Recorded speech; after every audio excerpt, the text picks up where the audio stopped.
the secret to understanding who you really are. If I asked you, who are you? How would you answer? Would you tell me your name? Your job? Maybe you'd describe your personality, how you're introverted or extroverted, logical or emotional, kind or stubborn.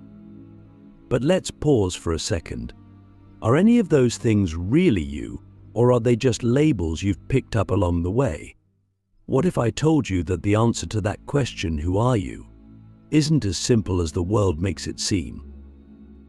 In fact, it might be one of the hardest questions you'll ever face, and yet it's also one of the most important. Here's why we live our entire lives thinking we know who we are. We build our identities around stories about where we come from, what we've done, and what we believe. But what happens when those stories stop making sense? What happens when change comes crashing into your life, as it always does, and forces you to question everything? Let me give you an example. Imagine a person who has spent their entire life identifying as a successful professional. Their job is their pride, their routine, their purpose. But then, one day they lose that job. Suddenly, the thing they thought defined them is gone. Who are they now? Without that title, without that routine, without that purpose? The truth is, most of us would feel lost. And that's because we've tied our sense of self to something external, something that was always temporary, always subject to change. This is where the real work of self-discovery begins, in the moments when life forces us to confront the fact that we're not who we thought we were. But let's step back for a moment. Why do we even feel the need to define ourselves? Why do we cling so tightly to these labels and identities? It's because we crave stability in an unstable world. Change is scary. It's unpredictable. And so we create these mental anchors, stories about who we are to make ourselves feel safe. We tell ourselves, I'm this kind of person, or I'll never do something like that, or this is who I've always been. But here's the problem: life doesn't care about your anchors. The world is constantly changing, and so are you. Trying to hold on to a fixed identity in a world that's always in motion is like trying to hold on to water in your hands. No matter how tightly you grip, it slips away. Click subscribe to this channel to get more profound insights. So, here's the big question: if everything is always changing, if even you are always changing, how can you ever truly know who you are? And if you can't, does that mean self-discovery is pointless? Not at all. In fact, it's the opposite.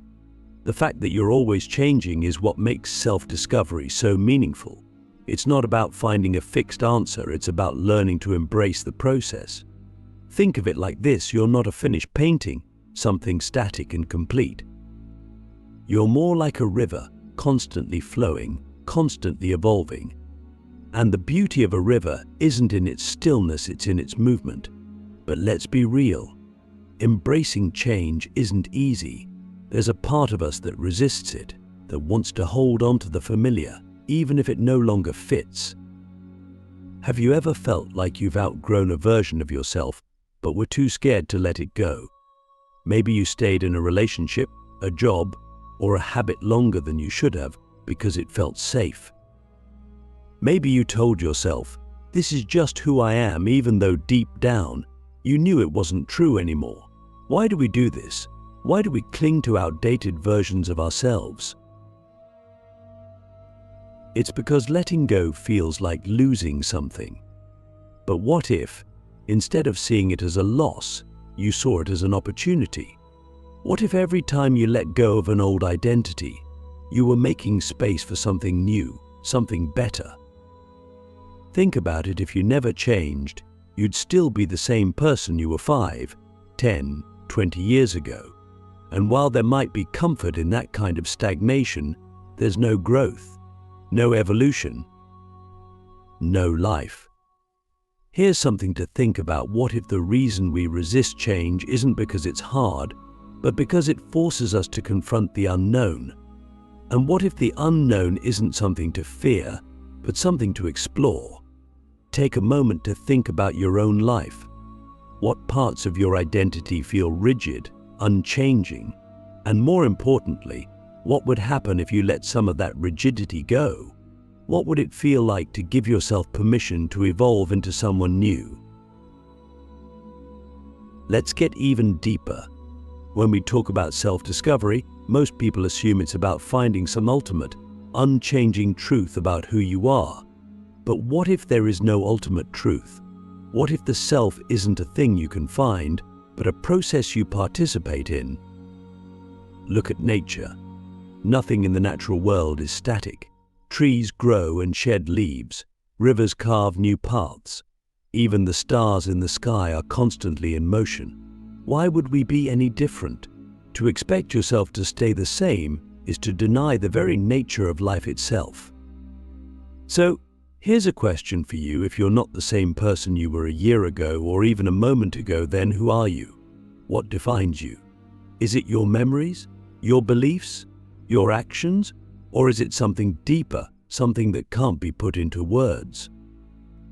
And if you can't put it into words, how do you even begin to understand it? I know these are big questions, but that's the point. Self-discovery isn't about finding easy answers, it's about asking hard questions. It's about being curious, open, and willing to explore the parts of yourself that scare you. And most importantly, it's about learning to live with the fact that you'll never fully know who you are, because who you are is always changing. But don't let that scare you. Let it excite you. Because every moment of change is an opportunity to discover something new about yourself. Every moment of uncertainty is a chance to grow. And every time you let go of who you thought you were, you make room for who you're meant to become. So, let me leave you with this. Who are you today? Not yesterday. Not tomorrow. Right now at this moment. And can you love that person even knowing they'll be different tomorrow? Because that, my friends, is the secret to understanding who you really are. It's not about finding a single, unchanging answer. It's about learning to embrace the journey. The gift of becoming why letting go is the key to self-discovery. Let's dive deeper. If self-discovery is about embracing change, then here's the next question. Why do we struggle so much to let go of who we think we are? Why is it so hard to release the identities, beliefs, and stories that no longer serve us? The answer lies in how we perceive security and meaning. As humans, we crave structure. It gives us the illusion of control. We build mental walls around our identity, convincing ourselves, this is who I am because it feels safe. But here's the paradox: the more tightly we cling to a fixed sense of self, the more trapped we become. Think about it. Have you ever felt stuck in your life? Maybe you've felt like you're living on autopilot, repeating the same routines, the same arguments, the same patterns over and over again. That feeling being stuck isn't because life isn't moving forward. It's because you're holding on too tightly to who you think you're supposed to be. You've built an identity that feels safe, but now it's become a cage. The truth is, letting go of that identity is terrifying because it feels like stepping into the unknown. And let's face it, the unknown is uncomfortable. It's unpredictable. It's messy. But it's also where all the growth happens. Here's a metaphor for you. Imagine you're holding a handful of sand. The tighter you squeeze, the more it slips through your fingers. But if you loosen your grip, the sand rests peacefully in your palm. Your identity is like that sand. The more rigidly you try to define it, the more it slips away. But when you embrace the fluidity of who you are, you realize you don't have to hold on so tightly. You can just let it be. Letting go doesn't mean losing yourself, it means creating space for something new. It means recognizing that who you are isn't limited to the stories you've told yourself. Maybe you've always thought of yourself as the responsible one, or the funny one, or the quiet one. But what if you're more than that? What if, by clinging to those labels, you're missing out on the chance to explore new dimensions of yourself? What if the version of you that you're holding on to so tightly is only a fraction of who you could be? Here's the thing, every time you let go of an old identity, you're not losing yourself, you're evolving, you're becoming. And that process of becoming isn't something you have to force. It's something that happens naturally when you stop resisting change. Think about how nature works. A caterpillar doesn't resist becoming a butterfly. A tree doesn't resist shedding its leaves in the fall. Change is built into the fabric of existence. So why do we think we're any different? I want you to ask yourself something right now. What are you holding on to that's keeping you stuck? Maybe it's a belief about what you're capable of. Maybe it's a story about your past that you've been replaying over and over. Maybe it's an identity you've outgrown but are too scared to release.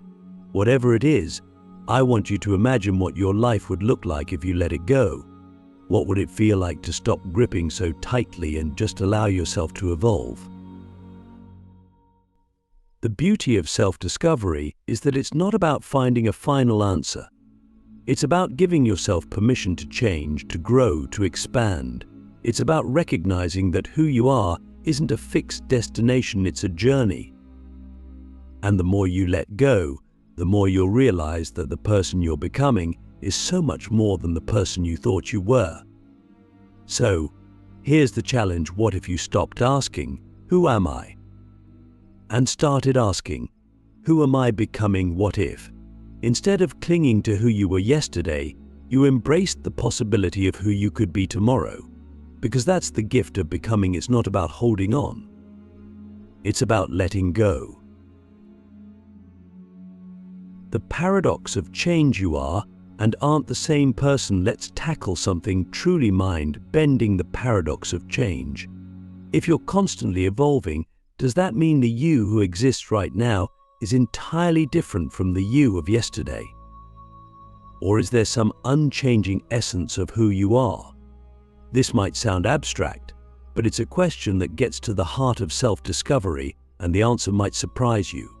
On one hand, it's obvious that you change over time. Your thoughts, beliefs, habits, and even your body are in a constant state of flux. The person you were at 5 years old is not the person you are now.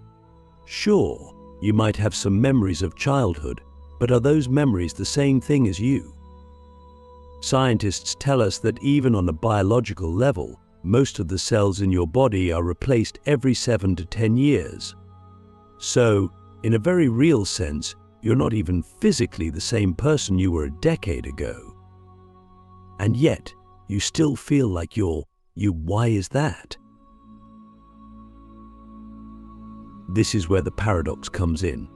Despite all the ways you change, there's something about you that feels continuous, something that ties all the different versions of yourself together. But here's the twist, that continuity isn't something fixed or tangible. It's more like a thread running through your life, connecting all the pieces of who you've been, who you are, and who you're becoming. The ancient Greek philosopher Heraclitus captured this beautifully when he said, "You cannot step into the same river twice." The river is always flowing, always changing, but it's still the same river. And just like the river, you are both constant and ever-changing at the same time. So, how do we reconcile this paradox? How do we understand who we are when we're always in motion? The key is to stop thinking of yourself as a finished product. Instead, think of yourself as a work in progress, a story that's still being written. Your past doesn't define you, but it's part of your story. Your current struggles and triumphs aren't the full picture, but they're chapters in the book of your life and your future. That's where the real magic happens. It's where you get to decide what kind of story you want to write next. Here's a practical way to think about this. Imagine your life as a series of versions, like updates to a piece of software. You're not the same version of yourself you were 5 years ago, and you won't be the same version 5 years from now. But each version builds on the last, carrying forward the lessons you've learned, the experiences you've had, and the dreams you've dared to dream. The beauty of this is that you don't have to cling to who you were or fear who you're becoming. You can embrace the flow of change, knowing that every version of you is part of a larger whole. Here's a question to sit with: what version of yourself are you living right now? And more importantly, is it the version you want to be? If not, what would it look like to upgrade to the next version? What would you need to let go of? What would you need to embrace? The amazing thing is, you have the power to decide. You're not stuck in the past or limited by who you've been. You're free to evolve, to experiment, to grow. But here's the catch: to fully embrace change, you have to let go of the idea that self-discovery is about finding one ultimate truth. It's not. It's about learning to navigate the paradox of being both constant and ever-changing. It's about accepting that you are the river and the flow, the thread and the fabric, the story and the storyteller. And once you understand that, you'll realize that the question, "Who am I?" isn't something you have to answer once and for all. It's a question you get to live every single day. The freedom of becoming why you're never truly stuck. Let's face it, at some point in life, we all feel stuck. Maybe you're in a job that no longer inspires you, a relationship that feels stagnant, or a version of yourself that just doesn't fit anymore. It's as if you're trapped in a loop, endlessly repeating the same cycles, the same thoughts, the same routines. But here's the truth: feeling stuck is an illusion. You're never truly stuck. What's holding you back isn't your circumstances, but your attachment to who you think you are. Think about it. How often do we say things like, "This is just the way I am," or "I've always been like this," or "I can't change now"? These statements feel true, but they're not. They're just mental walls we've built to protect ourselves from the discomfort of growth. We think that if we step outside those walls, we'll lose ourselves. But what if the opposite is true? What if stepping outside those walls is how we find ourselves?